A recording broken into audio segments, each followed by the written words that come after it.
शीतल विरल एक कानन शोभित आदित्य के ऊपर, कहीं उष्ण प्रसवण चमकते झरते, कहीं शुभ निर्जल। जहाँ भूमि समतल सुंदर है, नहीं देखते हैं पाहन, हरियाली के बीच खड़ा है बिस्तर तेज उटज पावन। आस पास कुछ कटे हुए पीले धनखेत सुहाते हैं, सशक मूस गिलहरी कबूतर घूम घूम कर खाते हैं। कुछ तनिद्र अलसित बैठे हैं, कुछ करते से सुखा लेहन, कुछ खाते आकल्य बिकते बड़े तुष्ट सारे गोधन। हवन अग्नि बुझ चुकी है, गंध से वायु अभी परमाती है, भीनी भीनी महक प्राण में मददाता पहुँचाती है। घूम घूम चर्चित लगते हैं तरु के श्याम छदन, कैसे छपक रहे हों शिशु के अलसित कजरारे लोचन जैसे। बैठे हुए सुखद आतप में मृग रोमंथन करते हैं, मन के जीव विवर में बाहर हों वे शब्द विचरते हैं। सूख रहे चिवर रसाल की नन्ही झुकी टहनियों पर, नीचे बिखरे हुए पड़े हैं इंगुद से चिकने पत्थर।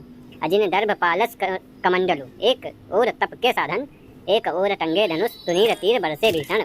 चमक रहा तृण कुटी द्वार पर एक परस आभाशाली, लौह दंड पर जड़ित पड़ा हो मानो अर्ध अंशुमाली। श्रद्धा बढ़ती अजिन दर्भ पर, परुष देख मन डरता है, युद्ध शिविर या तपोभूमि समझ नहीं कुछ पड़ता है। हवन कुंड जिसका या उसके ही क्या धनुष कुठार, जिस मुनि की या श्रुआ उसी कैसी हो सकती है तलवार।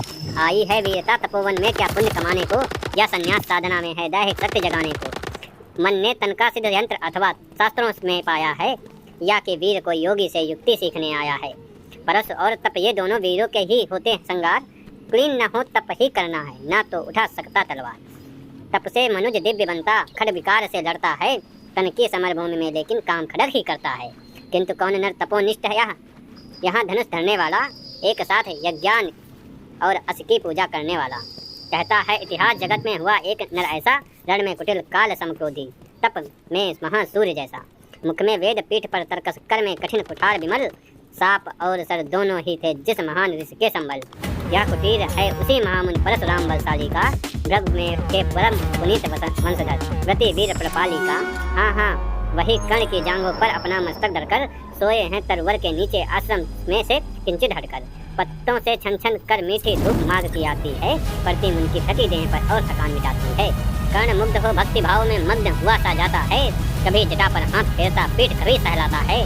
चढ़े नहीं चीटियां बदन, पड़े नहीं तड़पात कहीं, कर्ण सजग है सुचट जाए गुरुवर की कहीं कच्ची नींद नहीं। वृद्ध देह तप से कसकाया, उस पर आयुध संचालन, हाथ पड़ा श्रम भार देव पर असमय यह मेरे कारण। किंतु वृद्ध होने पर भी अंगों में है क्षमता कितनी, और रात दिन मुझ पर दिखलाते रहते ममता कितनी। कहते हैं वो वश पुष्टि कर भोग न तू यदि खाएगा, मेरे शिक्षण की कठोरता को कैसे सह पाएगा।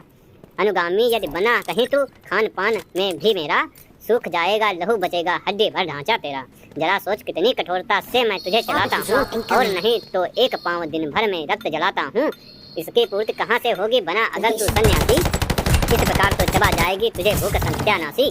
पत्थर सी हो मांसपेशियां लोहे से बुझ ठंडा है, नस नस में हो लहर अग्नि की तभी जवानी पाती जाए।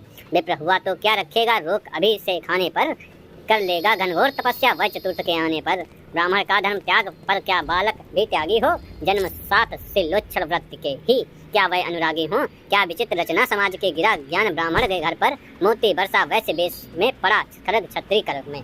खड़ग बड़ा उद्दत होता है, उद्दत होते हैं राजे, इसीलिए तो सदा बनाते रहते वह रण के बाजे। और करे ज्ञानी ब्राह्मण क्या अस विहीन मन डरता है, राजा जैसा मान भूप का वह भी आदर करता है।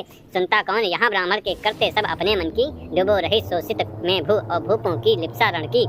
और रण की किस लिए नहीं जग से दुख दैन्य भगाने को, पर पोषक पथ भ्रांत मनुज को नहीं धर्म पर लाने को। रण केवल इसलिए ही राजे और सुखी हो मन मानी हो, और प्रजाएं मिले उन्हें वह और अधिक अभिमानी हों। रण केवल इसलिए कि वह कल्पित अभाव से छूट सकें, बड़े राज्य की सीमा जिससे अधिक जनों को लूट सकें। रण केवल इसलिए ही सत्ता बढ़े नहीं पत्ता डोले, भूपों के विपरीत न कोई कहीं कभी कुछ भी बोले। जो जो मिलती विजय अहम नरपति का बढ़ता जाता है, और जोर से वह समाज के सिर पर चढ़ता जाता है। अब वो यह दशा की जो कुछ है वह राजा का बल है, ब्राह्मण खड़ा सामने केवल शंख गंगा जल है। कहाँ तेज ब्राह्मणों में अविवेकी राजा को रोक सकें, धरे कुपत जभी पाँव वहाँ तत्क्षण उसको टोक सकें। और कहे भी ब्राह्मण की बात कौन सुन पाता है, यहाँ रोज राजा ब्राह्मण को अपमानित करवाता है। चलती नहीं यहाँ पंडित की, चलती नहीं तपस्वी की, जय पुकारती प्रजा रात दिन राजा जय यशस्वी की। सिर था जो सारे समाज का वही अनादर पाता है, जो भी खिलता फूल भुजा के ऊपर चढ़ता जाता है। चारों ओर लोभ की ज्वाला, चारों ओर भोग की जय। पाप भार से दबी धसी जा रही धरा, पल पल निश्चय। जब तक भोगी भोग प्रजाओं के नेता कहलाएंगे, ज्ञान त्याग तप नहीं श्रेष्ठता जब तक पद पाएंगे। असन वसन ही हीन दीनता में जीवन धरने वाले, सहकर भी अपमान मनुष्यता की चिंता करने वाले। कवि कोविद विज्ञान विशारद, कलाकार पंडित ज्ञानी, कनक नहीं कल्पना ज्ञान उज्ज्वल चरित्र के अभिमानी। इन विभूतियों को जब तक संसार नहीं पहचानेगा, राजाओं के अधिक पूज्य जब तक न इन्हें वह मानेगा, तब तक पड़ी आग में धरती इसी तरह अकुलाएगी। चाहे जो भी करे दुखों से छूट नहीं वह पाएगी। थकी जीभ समझा कर गहरी लगी ठेस अभिलाषा को, भूप समझता नहीं है कुछ और छोड़ खड़क की भाषा को। रोक टोक से नहीं सुनेगा नप समाज अविचारी है, गृह बाहर निष्ठुर कुठार का यह मादन अधिकारी है। इसीलिए तो मैं कहता हूँ, अरे ज्ञानियों खड़क धरो, हर ना सक्का जिसको कोई भी भूखा वह तुम त्रास हरो। नित्य कहा करते हैं गुरुआ खड़क महाभयकारी है, इसे उठाने का जग में हर एक नहीं अधिकारी है।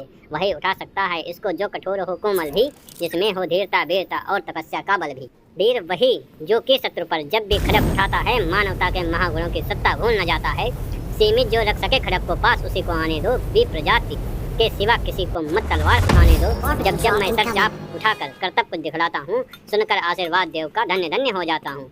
जियो जियो ऐ वत्स तीर तुमने कैसे यह मारा है, दहक उठा वन इधर उधर फूटी निर्झर की धारा है। मैं संकिता ब्रह्मा वीरता मेरे साथ मरेगी क्या, परशुराम की याद विप्र की जाति न जुआ धरेगी क्या। पाकर तुम्हें किंतु इस वन में मेरा हृदय हुआ शीतल, तुम अवश्य ढोगोगे उसमें मुझमें जो तेज अनल। जियो जियो ब्राह्मण कुमार तुम अक्षय कीर्ति कमाओगे, एक बार तुम भी धरती को निक्षत्री कर जाओगे। निश्चय तुम ब्राह्मण कुमार हो कवच और कुंडलधारी, तब कर सकते हैं पिता माता किसके इतना भारी। किंतु हाय ब्राह्मण कुमार तुम प्रण कांपने लगते हैं, मन उत्ताधिकार हृदय में पांव ग्लानि में जगते हैं। गुरु का प्रेम किसी को क्या ऐसे भी कभी खला होगा, और शिष्य ने कभी किसी गुरु को इस तरह छला होगा। पर मेरा क्या दोष हाय मैं और दूसरा क्या करता, पी सारा अपमान द्रोण में कैसे पैरों पड़ता। और पांव पड़ने से भी क्या गूढ़ ज्ञान सिखलाते हुए, एकलव्य सा नहीं अंगूठा क्या मेरा कटवाते हुए। हाय कर्ण तू क्यों जन्मा था, जन्मा तो क्यों वीर हुआ, कवच और कुंडल भूषित भी तेरा अधम शरीर हुआ। धस जाए वह देश अतल में गुणों की जहाँ नहीं पहचान, जाति गोत्र के बल से ही आदर पाते हैं यहाँ सुजान। नहीं पूछता है कोई तुम व्रती वीर या दानी हो, सभी पूजते मात्र यही तुम किस कुल के अभिमानी हो। मगर मनुष्य क्या करे जन्म लेना तो उसके हाथ नहीं, चुनना जाति और कुल अपने बस की तो है बात नहीं। मैं कहता हूँ अगर विधाता नर को मुट्ठी में भरकर कहीं छीट दे ब्रह्मलोक से ही नीचे भूमंडल पर, तो भी विविध जातियों में ही मनुष्य यहाँ आ सकता है। नीचे है क्या क्यारियाँ बनी जो बीज कहाँ जा सकता है। कौन जन्म लेता किस कुल में आकस्मिक ही बात, या छोटे कुल पर किंतु यहाँ होते तब भी कितने आघात यहाँ। हाय जाति छोटी तो फिर सभी हमारे गुण छोटे, जाति बड़ी तो बड़े बने वे रहे लाख चाहे खोटे। गुरु के को लिए कर्ण चिंतन में था, जब मग्न अचल बैठा तभी एक बिस्किट कहीं से आसन के नीचे बैठा। वज्र दष्ट वह लगा कर्ण के उर को कुतर कुतर खाने, और मनाकर छिद्र मास में मंद मंद भीतर जाने। कर्ण विकल हो उठा दुष्ट भौरे पर, हाय धरे कैसे बिना हिलाए अंग कीट को किसी तरह पकड़े कैसे। पर भीतर पर धसे कीट तक हाथ नहीं जा सकता था, बिना उठाए पांव शत्रु को कर्ण नहीं पा सकता।